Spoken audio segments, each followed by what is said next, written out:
തൂമ്പങ്കൽ diary ഫാമിൻ്റെ പുതിയൊരു വീഡിയോയിലേക്ക് ഏവർക്കും സ്വാഗതം.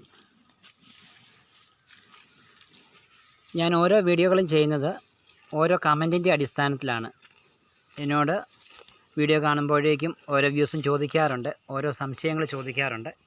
അതിനനുസരിച്ചുള്ള കമൻറ്റുകൾ കിട്ടുന്നതിനനുസരിച്ചാണ് ഞാൻ വീഡിയോസ് ചെയ്യുന്നത്. ഇന്ന് ഞാനിവിടെ നിങ്ങളുമായിട്ട് പങ്കുവയ്ക്കുന്നത് ഈ പശുക്കളെയൊക്കെ മറ്റും എവിടെ നിന്ന് ഞാൻ വാങ്ങിച്ചതാണ്. ഈ പശുക്കളൊക്കെ എവിടെ നിന്നുമാണ് എൻ്റെ കയ്യിൽ എത്തിയിരിക്കുന്നത് എന്നുള്ളൊരു സംശയമുണ്ട്. ആളുകളത് ചോദിച്ചിട്ടുണ്ട്. ഈ നിൽക്കുന്ന പശുവിനെ നിങ്ങൾ കണ്ടു കാണുമായിരിക്കുമല്ലോ. ഈ നിൽക്കുന്ന പശു ഇത് ഒരു ജേഴ്സി സ്വിസ് ബ്രൗൺ ക്രോസ് പശുവാണ്. ഈ പശുവിനെ ഞാൻ ഒരു കന്നിപ്രസവത്തിൽ ചിലം നിറഞ്ഞിരുന്നപ്പം നമ്മുടെ നാട്ടിൽ നിന്ന് തന്നെ വാങ്ങിച്ച പശുവാണ്. എൻ്റെ കയ്യിൽ നിൽക്കുന്ന എല്ലാ പശുക്കളും ഞാൻ നാട്ടിൽ നിന്ന് തന്നെ വാങ്ങിച്ച പശുക്കളാണ്. അവർ തമിഴ്നാട്ടിൽ നിന്നോ അന്യസംസ്ഥാനങ്ങളിൽ നിന്നൊക്കെ വന്നതാണോ എന്ന് എനിക്കറിയില്ല. എന്താണെങ്കിലും ഞാൻ അന്യസംസ്ഥാനങ്ങളിൽ പോയി വാങ്ങിച്ച ഒരു പശുക്കൾ പോലും എൻ്റെ കയ്യിലില്ല.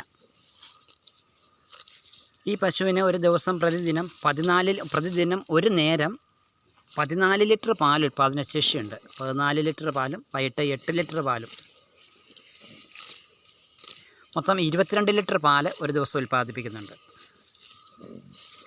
ഈ സ്വിസ് ബ്രൗൺ ജേഴ്സിയുടെ ഒരു പ്രത്യേകത എന്താണെന്ന് ചോദിച്ചു കഴിഞ്ഞാൽ, ഈ പശു നല്ല രോഗപ്രതിരോധ ശേഷിയുള്ള പശുവാണ്. നല്ല രോഗപ്രതിരോധ ശേഷിയുണ്ട്. അതുപോലെ തന്നെ ഈ HF മറ്റു പശുക്കളെ കൂട്ടൊന്നും ഇവരിങ്ങനെ എല്ലുകൾ മുഴുവൻ കാണിച്ച് മെലിഞ്ഞ് കോലം കെട്ടി നിൽക്കുന്ന ഒരവസ്ഥയില്ല. നമുക്ക് ഈ പശുക്കൾക്ക് എന്തെങ്കിലും കാരണവശാൽ ഇവരെ നമ്മൾ ഒരു തടിവിലയ്ക്ക് വിൽക്കണമെന്ന് വിചാരിച്ചാലും നമുക്ക് വലിയ നഷ്ടം സംഭവിക്കാതെ കൊണ്ട് നമ്മുടെ വില നമുക്ക് ഊരിയെടുക്കാവുന്നതാണ്. ഈ പശുവിൻ്റെ വേറെ പ്രത്യേകത എന്താണെന്ന് ചോദിച്ചു കഴിഞ്ഞാൽ, യാതൊരുവിധ ശല്യവുമില്ല. കറക്കുന്നതിന് യാതൊരുവിധ ശല്യവുമില്ല. മുലയ്ക്കൊക്കെ മറ്റും നല്ല മുലക്കാമ്പുകളൊക്കെ മറ്റും നല്ല മയമുള്ളതാണ്. ആർക്ക് വേണമെങ്കിലും കറക്കാം. അതുപോലെ തന്നെ കുളിപ്പിക്കുമ്പം ശല്യമില്ല. അഴിച്ച് കെട്ടിക്കഴിഞ്ഞാൽ നല്ലതുപോലെ തീറ്റ തിന്നും. ഇവളുടെ കുളമ്പുകളൊക്കെ മറ്റും നിങ്ങളൊന്ന് ശ്രദ്ധിച്ച് നോക്കിക്കേ. കുളമ്പുകൾ കണ്ടോ? ഈ പശുക്കളുടെ പ്രത്യേകതയായിട്ട് ഞാൻ നിങ്ങളെ കാണിക്കും. ഇവരുടെ കുളമ്പ് കണ്ടോ? ഇവരുടെ കുളമ്പിനൊന്നും യാതൊരു വിധമായിട്ടുള്ള തകരാറുകളുമില്ല.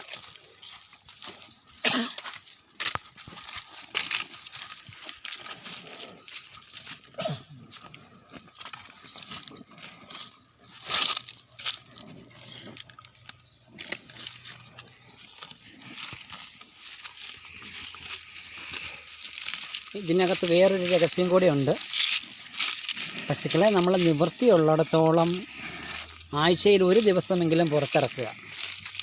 നമുക്ക് സാധിക്കുവാണെങ്കിൽ ആഴ്ചയിൽ ഒരു ദിവസമെങ്കിലും നമ്മൾ പശുക്കളെ പുറത്തിറക്കണം. എന്നും ഇറക്കി കെട്ടുവാൻ നമുക്ക് സൗകര്യമുണ്ടെങ്കിൽ വളരെ നല്ലത്, ഏറ്റവും നല്ലതാണ്.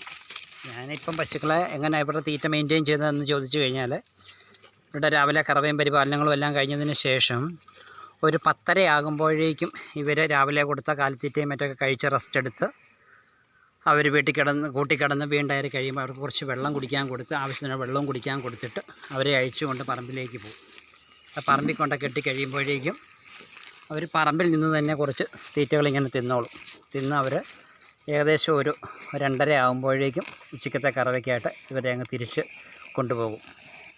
അപ്പം നമുക്കുള്ളൊരു ഗുണനിലവാരം എന്താണെന്ന് ചോദിച്ചാൽ, നമ്മൾ തിരിച്ച് വരെ 2:30 ആകുമ്പോൾ കൊണ്ടുവരുമ്പോഴത്തേക്ക് അവർക്ക് ഉച്ചയ്ക്ക് കുടിക്കാനുള്ള വെള്ളം കൊടുക്കുമ്പോൾ അവർ വെള്ളം കുടിച്ച് കഴിയും. പിന്നെ അവർ ഇവർക്ക് കുറച്ച് വെള്ളം അടിച്ചവരെ ഒന്ന് തണുപ്പിക്കും. അതിനുശേഷം അവർ കൂട്ടിൽ നിൽക്കും. നമ്മളൊരു 3:15 ആകുമ്പോഴത്തേക്കും കറവ തുടങ്ങും.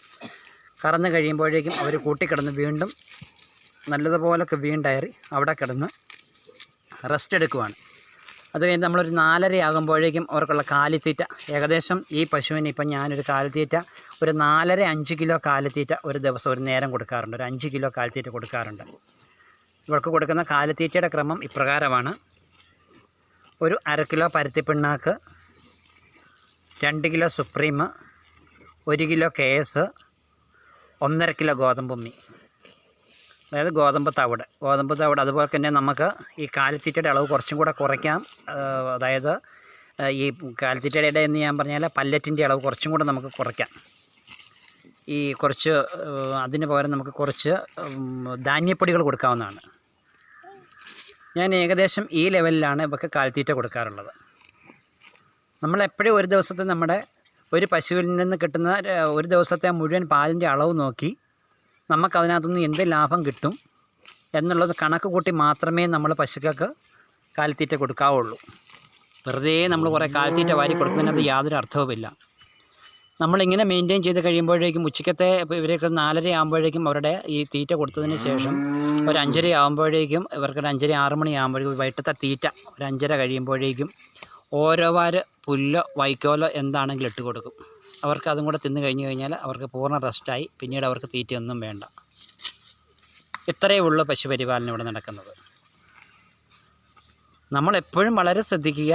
കുറേ അധികം തീറ്റ വാരി കൊടുക്കുന്നതിനകത്തോ കുറച്ചധികം കഷ്ടപ്പെട്ട് നടന്ന് നമ്മൾ കുറേ പുല്ല് ചെത്തി കൊടുക്കുന്നതിനകത്തോ പുല്ലുണ്ടാക്കുന്നതിനകത്തോ യാതൊരു പ്രയോജനവുമില്ല. ഞാൻ നേരത്തെയും പറഞ്ഞിട്ടുള്ളൊരു കാര്യമാണ്, നമ്മൾ ചെയ്യുന്ന കാര്യങ്ങൾ എപ്പോഴും വളരെ ടൈം ടേബിളായിട്ട് തന്നെ ചെയ്യുക. വളരെ ടൈം ടേബിളായിട്ട് തന്നെ ചെയ്യുക. മാക്സിമം നമ്മൾ ആ സമയത്തിനൊരു ഒരു തരത്തിലും ആ സമയം നമ്മൾ കൃത്യത അല്ലാതുകൊണ്ട് പോകാതിരിക്കാൻ ശ്രമിക്കുക. നമ്മളെപ്പോഴും കൃത്യത പാലിക്കുക. അപ്പോഴേക്കും അതിനനുസരിച്ച് ഈ പശുക്കൾ വളർന്നുകൊണ്ടേയിരിക്കും. അവരുടെ കാര്യങ്ങൾ അതിനനുസരിച്ച് നീങ്ങിക്കൊണ്ടിരിക്കും. ഓരോ സമയവും അവർക്ക് വളരെ, ഇപ്പം ഞാൻ പറഞ്ഞല്ലോ, ഉച്ചയ്ക്ക് ഇപ്പോൾ ഇവരെ ഇവിടെ കൊണ്ടുവന്ന് കഴിഞ്ഞിട്ട് ഏകദേശം ഒരു 2:30 ആകുമ്പോഴേക്കും ഇവർ കൂട്ടിച്ചെന്ന് കഴിയുമ്പോൾ തന്നെ ഇവരെ വെള്ളം അടിപ്പിച്ച് എല്ലാവരെയും തണുപ്പിച്ചത് കഴിയുമ്പോഴേക്കും ഒരു 2:45 3 ആകുമ്പോഴത്തേക്കും 3:15 3:20 ആകുമ്പോൾ കറവ് തുടങ്ങും. അപ്പോഴത്തേക്കും ഈ പശുക്കൾ നല്ലതുപോലെ വീണ്ടയറാൻ തുടങ്ങും. വീണ്ടയറിയതിന് ശേഷം നമ്മൾ കറവ കഴിഞ്ഞിട്ട് നമ്മൾ എഴുന്നേറ്റ് പോകുമ്പോൾ കൂടൊന്ന് വൃത്തിയാക്കി നമ്മൾ വീണ്ടും വെള്ളം ഒഴിച്ച് വൃത്തിയാക്കിയിട്ട് പോകുന്ന സമയത്ത് പിന്നെ പശുക്കളെല്ലാം അത് കഴിയുമ്പോഴേക്കും കിടക്കും. അതെല്ലാം കഴിഞ്ഞിട്ട് അവരവിടെ കിടന്ന് വീണ്ടയറി അവർ കാലത്തീറ്റ അവർ വീണ്ടയറി അവിടെ കിടക്കുകയാണ്. ഇങ്ങനെ സാധാരണ ഒരു പറച്ചിലുണ്ട്, ഇങ്ങനെ പശുക്കളിങ്ങനെ കൂട്ടിക്കിടന്ന് പിന്നെ നമ്മൾ കറവ കഴിയുമ്പോൾ പശുക്കൾ കൂട്ടിക്കിടന്ന് കഴിഞ്ഞാൽ അന്നേരം ഇൻഫെക്ഷൻ ഉണ്ടാകാറുണ്ട് എന്നൊക്കെ കേട്ടോ. എനിക്കങ്ങനത്തെ അനുഭവങ്ങളൊന്നുമില്ല. അതിൻ്റെ കാരണം നമ്മുടെ ഫാം എപ്പോഴും നല്ല നീറ്റ് ആൻഡ് ക്ലീൻ ആയിരിക്കും. എപ്പോഴും ഫാം നല്ല ഡ്രൈ ആയിട്ട് നീറ്റ് ആൻഡ് ക്ലീൻ ആയിട്ടാണ് കിടക്കുന്നത്. ഫാമിൽ ഞാൻ മാറ്റൊക്കെ ഇട്ട് കൊടുത്തിട്ടുണ്ട്. അതുകൊണ്ട് ഞാൻ ഇതുവരെ ഇപ്പം ഞാനൊരു ആൾ ചോദിച്ചതിന് ഒരു സംശയം ചോദിച്ചതിൻ്റെ മറുപടിയാണ് ഞാൻ പറയുന്നത്. ഞാൻ ഒരു പശുക്കളെ പോലും അന്യസംസ്ഥാനങ്ങളിൽ പോയി വാങ്ങിച്ചിട്ടില്ല. ഈ നിൽക്കുന്ന ബ്രീഡുകളൊക്കെയും മറ്റും ഞാൻ കേരളത്തിൽ നിന്ന് തന്നെ വാങ്ങിച്ചുപയോഗിക്കുന്നതാണ്.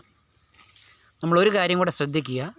നമ്മളിപ്പോൾ ഒരു പശുവിനെ മേടിച്ച് ഉപയോഗിക്കുമ്പോഴേക്കും ആ പശു 1 2 3 4 ഒക്കെ പ്രസവിക്കുമ്പോഴത്തേക്കും ആളുകൾ പറയും, അയ്യോ ആ പശുവിനെ അടുത്ത പ്രാവശ്യം കൊടുക്കണം. എന്താ കാര്യം? അയ്യോ അത് മുതുക്കിയായി. എങ്ങനെ? 4 പ്രസവം പ്രസവിച്ചു. എൻ്റെ പ്രിയ സുഹൃത്തുക്കളെ, 4 5 6 7 8 12 പ്രസവം വരെ പ്രസവിച്ച ഒരു പശു ഞങ്ങളുടെ അയൽപക്കത്തുണ്ടായിരുന്നു. ഒരു മോഴ പശു, ഒരു ജേഴ്സി പശു. ഇപ്പോൾ ഈ കാണുന്ന പശുവിനെ പോലുള്ള ഏകദേശം ഷേപ്പായിരുന്നു, മോഴയായിരുന്നു. അതുകൊണ്ട് നമ്മൾ എന്ന് കണ്ടാലും അത് 2ാം പ്രസവമാണെന്ന് നമുക്ക് തോന്നത്തുള്ളായിരുന്നു. 12 പ്രസവം വരെ പ്രസവിച്ച് യാതൊരു കുഴപ്പവും ഇല്ലാതെ. അന്നേരം പശുവിന് ആരോഗ്യമുണ്ടെങ്കിൽ ഒരു തരത്തിലും പ്രസവം പശുവിനൊരു കാര്യമല്ല. ഓരോ പ്രാവശ്യം പശു പ്രസവിക്കുമ്പോഴേക്കും ആ പശുവിന് നല്ല രീതിയിലുള്ള പരിപാലനം കൊടുക്കുക. മാക്സിമം രോഗങ്ങൾ വരാതെ നമ്മൾ ശ്രദ്ധിക്കുക. മാക്സിമം നല്ല വൃത്തിയോടുകൂടി തന്നെ നമ്മൾ പശു പരിപാലിക്കുക. പശുക്കളെ നല്ല വൃത്തിയായിട്ട് തന്നെ നമ്മൾ പരിപാലിക്കുക. നല്ല നല്ല ഇനം പശുക്കളെ മാത്രം നമ്മൾ തിരഞ്ഞെടുത്ത് വളർത്തുക. അതുപോലെ തന്നെ HF മോശമാണ് എന്ന് ഞാൻ ഒരിക്കലും പറയുകയല്ല. HF ജേഴ്സി ക്രോസുള്ള പശുക്കൾ വളരെ നല്ലതാണ്. അവരെ നമുക്ക് വളരെ നന്നായിട്ട് പാല് കിട്ടുന്ന പശുക്കളാണ്. അവരെയൊക്കെ പറ്റും വളരെ ശ്രദ്ധിച്ച് കൈകാര്യം ചെയ്യേണ്ടതാണ്. അവർക്ക് നല്ല രോഗപ്രതിരോധ ശേഷി വളരെ കുറവാണ്. എങ്കിലും നമ്മൾ വളരെ ശ്രദ്ധിച്ച് കൈകാര്യം ചെയ്യുകയാണെങ്കിൽ ഇങ്ങനത്തെ പ്രശ്നങ്ങളൊന്നും കാണുകയില്ല. നിങ്ങൾ വീണ്ടും കമൻറ്റ് ചെയ്യുക.